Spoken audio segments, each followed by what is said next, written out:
Hello friends, welcome to our channel crypto with Vishal. ये हफ्ता crypto के लिए बहुत खराब रहा है। दो तरीके के नॉर्मली मुझे जो कमेंट्स हैं यूट्यूब के ऊपर, ट्विटर पे दिख रहे हैं। एक तरफ ये है कि मार्केट खत्म हो चुका है, क्रिप्टो अब कभी भी रिकवर नहीं होगा, और दूसरी तरफ कमेंट्स हैं कि यही अच्छा पॉइंट है टोकन्स कॉइन को बाय करने का जो बहुत ज़्यादा नीचे गिर गई है। स्पेशली तीन, सोलाना, मैटिक, कार्डानो। मैटिक पे हम लोगों ने कल लॉन्ग भी किया था, तकरीबन 25-26% का, मात्र 3x के ऊपर ऑलरेडी प्रॉफिट जो है अभी भी यहाँ पे चल रहा है। पर बात सबसे इंपॉर्टेंट कि क्या वाकई में क्रिप्टो मार्केट यहाँ पे खत्म हो गया है, और दूसरी बहुत बड़ी चीज़ कि ये हो क्या रहा है।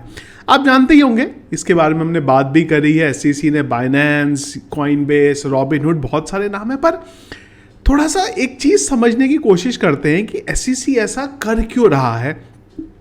दो मोटे मोटे रीजन हैं जो काफी सारी चीजें पढ़ने के बाद और जितनी चीजें मार्केट में चल रही हैं वो सब चीजें समझने के बाद मुझे जो है यहाँ पे दिखाई दे रही हैं। वो दोनों पॉसिबिलिटीज के बारे में बात करेंगे जिस वजह से SEC हो सकता है ये टाइम पे इतने खराब तरीके से क्रिप्टो को यहाँ पे टारगेट कर रहा है।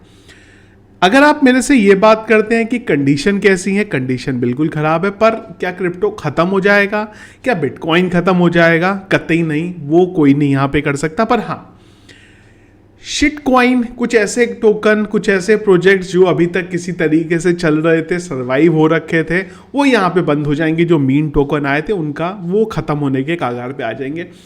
कार्डानो की बात करें, मैटिक की बात करें, सोलाना की बात करें, वो डाउन थे, वो भी रिकवर कर लेंगे। टाइम लगेगा, ये जरूर है इन सब चीजों में, पर जो है रिकवर कर लेंगे। तो क्रिप्टो डेड, क्रिप्टो खत्म, ऐसा कुछ नहीं। और एक और चीज, कई लोगों को ये लगता है कि यार मैं तो अगर क्रिप्टो के वीडियो बना रहा हूं तो मैं अच्छी चीजें ही बोलूंगा। ऐसा नहीं है, खराब चीज भी होती है तो हम लोग बात करते हैं। तो डेड वाली कंडीशन यहां पे नहीं है।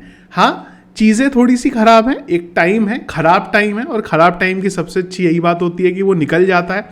और बहुत खराब टाइम देखे हैं यहाँ पे, चाहे आप 21 में क्रैश हुआ था, अभी इस साल हम लोगों ने क्रैश देखा, जिसने 18 के टाइम पे क्रैश देखा था, उससे पहले के टाइम पे क्रैश देखा था, इंडिया में क्रिप्टो करेंसी बैन हुई थी, बहुत चीज़ें पास्ट में यहाँ पे हुई हैं। तो इस जगह से भी ईजिली निकल जाएंगे। दो पॉसिबिलिटीज़ जो मुझे लगती है यहाँ पे हो रही है, जरूर आप लोगों का ओपिनियन, आप लोगों को लगता है नहीं लगता है, कमेंट बॉक्स में जरूर बताइएगा। मुद्दे पे यहाँ पे आते हैं।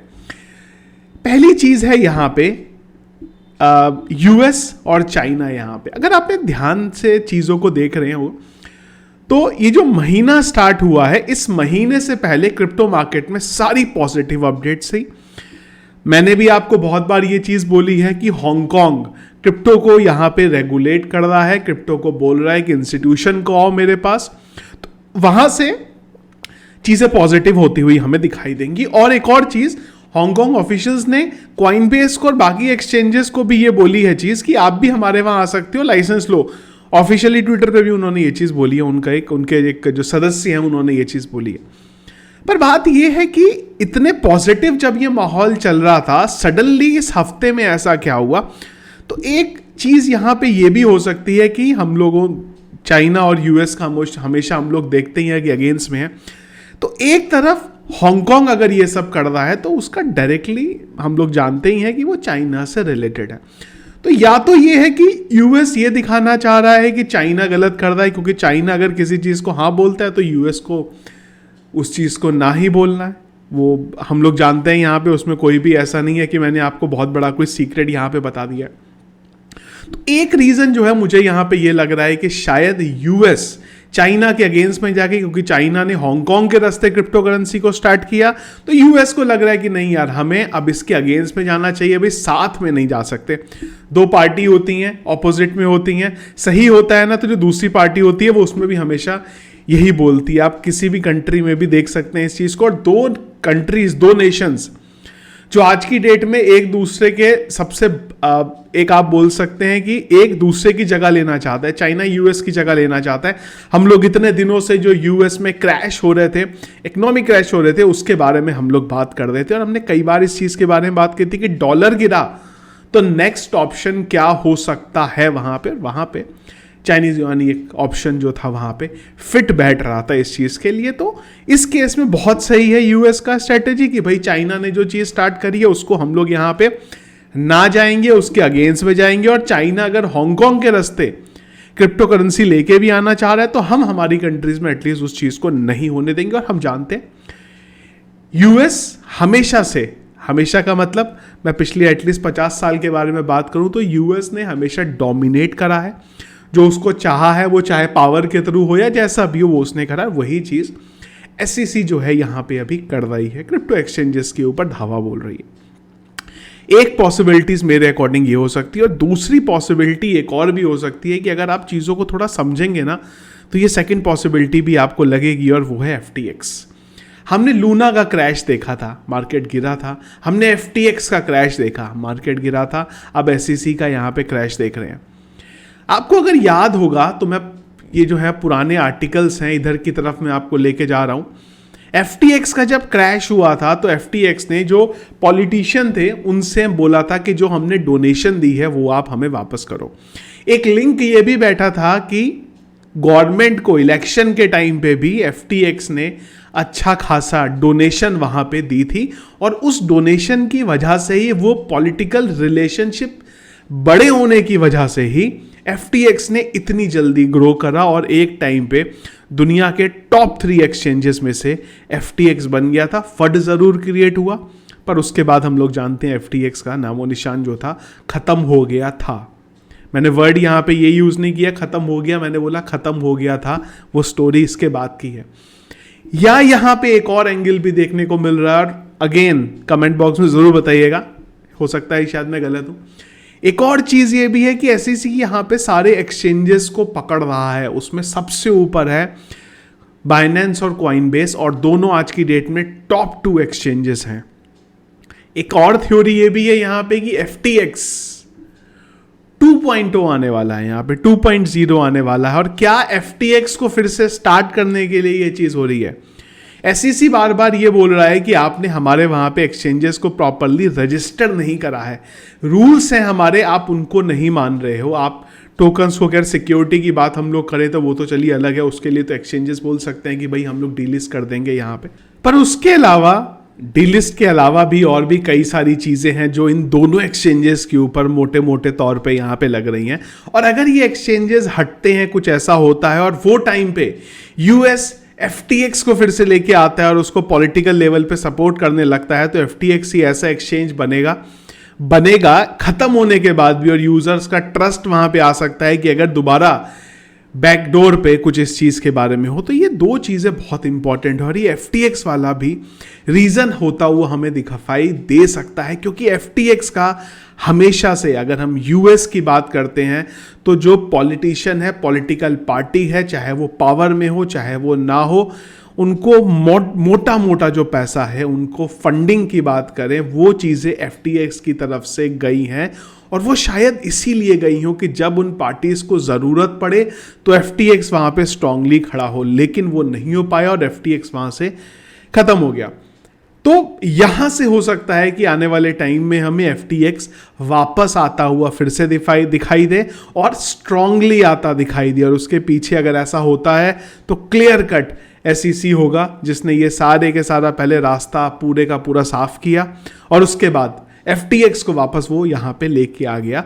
मे भी हो सकता है चाइना वाला एंगल हो, चाइना के अगेंस्ट में जाना हो, क्योंकि SEC हमेशा से क्रिप्टो के अगेंस्ट में रहा है। और बहुत सरप्राइज था जब हमने बात करी थी गैरी गैंसलर 2019 में बाइनेंस के एडवाइजर के लिए CZ के साथ वो लंच कर रहे हैं। और बात ये हो रही है कि बाइनेंस को अगर एडवाइजर की ज़रूरत है तो मैं हेल्प करने के लिए तैयार हूँ। और 2023 आते आते वो बाइनेंस को ही डिस्ट्रॉय करने वाले हैं, यहाँ पे क्रिप्टो के अगेंस्ट में हो गए। ऐसा क्या हुआ है ये समझना भी जो है अपने आप में बहुत मुश्किल है। पर हाँ, ये ज़रूर है कि जिस तरीके से US SEC पीछे पड़ा है, थोड़े से जो हैं चैलेंजेस यहाँ पे हो सकते हैं आने वाले टाइम में ये दोनों एक्सचेंजेस के लिए।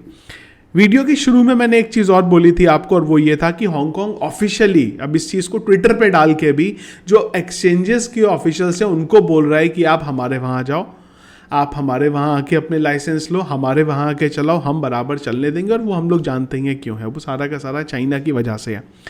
अगर ये एक्सचेंजेस मूव हो जाते हैं हांगकांग की तरफ, जो आई गेस बहुत जल्दी हांगकांग, दुबई या फिर सिंगापुर हमें होते हुए दिखाई देंगे, उस केस में एटलीस्ट ये है कि एसईसी डायरेक्टली इन पे कुछ नहीं कर सकता। वो ये ज़रूर बोल सकता है कि हम आपको हमारे वहाँ पे नहीं चलने देंगे।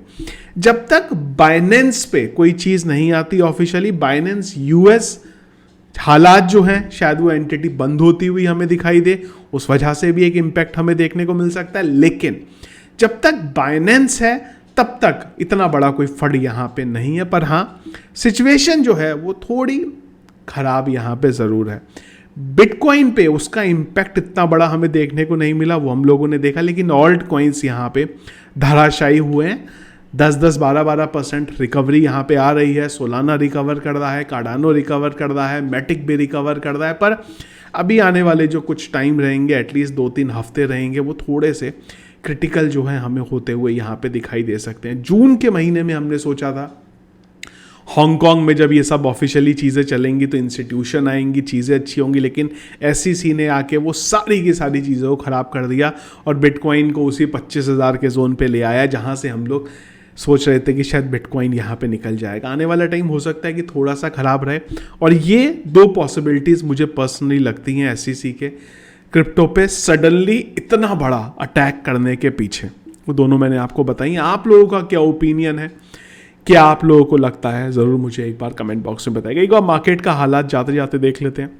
तो मार्केट कैप तकरीबन वही है जहाँ पे थी कल 1.04 ट्रिलियन थी और आज 1.05 ट्रिलियन हो गई है। वॉल्यूम करीब 35-36% डाउन है। संडे भी है, उसका भी एक इम्पैक्ट देखने को मिल सकता है। इनफ्लो का डेटा 1070 BTC का आज है, कल आया था 1311 BTC का एक डेटा देखने को मिला था। फियर एंड इंडेक्स 42 पे है, न्यूट्रल पे। पिछले 1 घंटे के सेंटीमेंट जो है वो भी न्यूट्रल है यहाँ पे। और अगर हीट मैप देखें तो वो तीनों प्रोजेक्ट यहाँ पे अब रिकवरी के मूड में दिखाई दे रहे हैं, जो कि था सोलाना, मैटिक और एडा। मैंने कल बोला भी था आपको यही चीज़ कि ये प्रोजेक्ट टाइम लगेगा, रिकवर कर लेंगे। थोड़ी सी रिकवरी यहाँ पे कर ली। और जिसने भी कल हमारे साथ वो लॉन्ग का कॉल लिया था मैटिक का, आई गेस जो ड्रॉप यहाँ पे हुआ था आपके पोर्टफोलियो में 25-30% का, वो बहुत आसानी से आपने वहाँ पे रिकवर कर लिया होगा।